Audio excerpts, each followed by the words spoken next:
Assalamualaikum warahmatullahi wabarakatuh. Perkenalkan, nama saya Selva Arsiti. Saya dari Prodi Pendidikan Sosiologi, Departemen Sosiologi, Fakultas Ilmu Sosial, Universitas Negeri Padang. Saya angkatan 2022 yang mengampu mata kuliah Administrasi Supervisi Pendidikan yang diajarkan oleh Bapak Dr. Hanif Al-Qadri, MPD. Baiklah, di sini saya akan menjelaskan mengenai tujuan, fungsi, serta ruang lingkup dari administrasi supervisi pendidikan itu sendiri. Baiklah, di sini mungkin pertama-tama saya akan menjelaskan mengenai administrasi. Administrasi itu adalah sebuah proses untuk mencapai tujuan pendidikan melalui segenap pengintegrasian di dalamnya dan pengarahan dari fungsi-fungsi administrasi dan manajemen terhadap administrasi dan administrasi supervisi pendidikan itu sendiri. Nah, di dalam proses pengintegrasian tadi itu sangat penting untuk di setiap sekolah atau sebagai subsistem dari segala bidang pendidikan yang ada di sekolah, di mana proses pengintegrasian itu adalah proses pengelolaan. Setidaknya ada empat di dalam proses pengelolaan itu yang diperlukan. Yang pertama ada planning, di mana planning ini adalah suatu perencanaan di awal untuk bagaimana kita akan mengelola subsistem administrasi yang ada di sekolah. Yang kedua ada organisir atau organisasi. Yang ketiga adanya kontrol atau monitoring. Yang ketiga adanya actuating atau aksi di dalamnya. Selanjutnya, administrasi direncanakan sedemikian rupa sehingga menimbulkan efek yang sangat efektif dan efisien bagi subsistem yang ada di sekolah tersebut.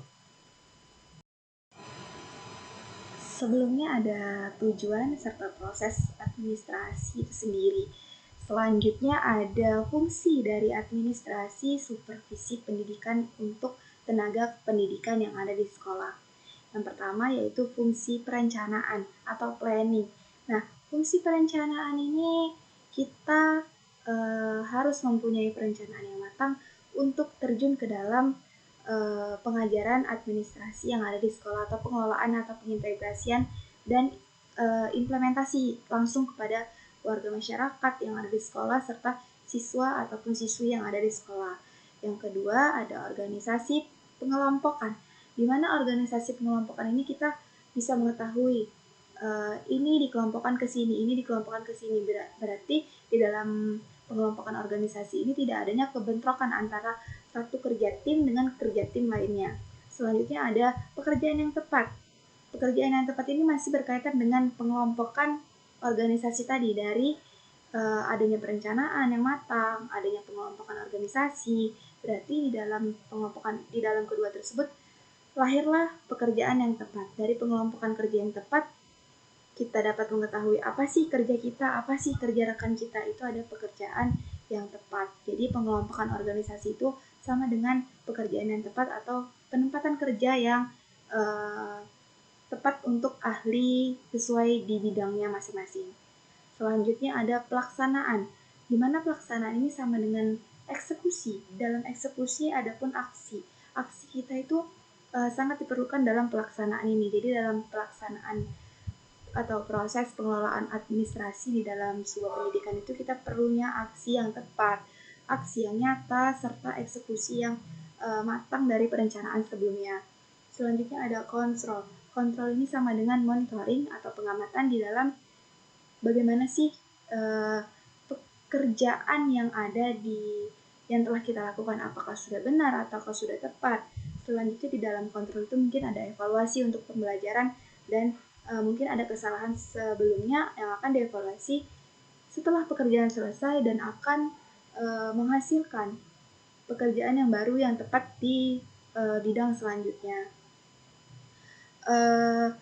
Bisa dibilang fungsi dari administrasi supervisi pendidikan ini sama dengan fungsi dengan manajemen pendidikan. Jadi fungsinya itu sama saja, bisa dibilang hampir sama atau sama dengan manajemen pendidikan itu sendiri, yaitu ada planning, organisir atau organisasi, control atau monitoring atau pengamatan atau mengamati, yang terakhir ada aksi atau equating, atau di dalam pelaksanaan itu adanya eksekusi yang secara tepat dan matang agar administrasi supervisi pendidikan itu menjadi proses pengelolaan pengintegrasian di sekolah menjadi baik, efisien, efektif, serta bagus.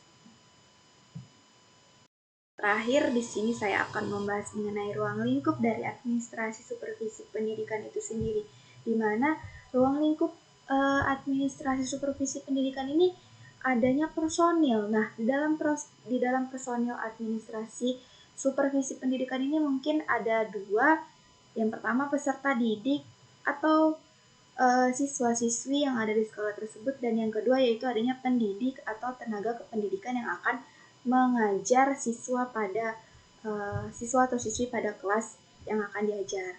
Yang kedua yaitu adanya kurikulum. Tentu saja akan ada kurikulum di dalam ruang lingkup administrasi supervisi pendidikan ini, karena ruang lingkup administrasi supervisi pendidikan ini kurikulum itu sangat penting diperlukan. Dan yang ketiga yaitu adanya keuangan dan laporan yang jelas. Laporan yang jelas dalam keuangan ini berarti kita harus transparansi keuangan yang jelas di dalamnya. Nah, adapun yang dimaksud dengan keuangan yang akan dikelola itu harus jelas, laporan yang jelas.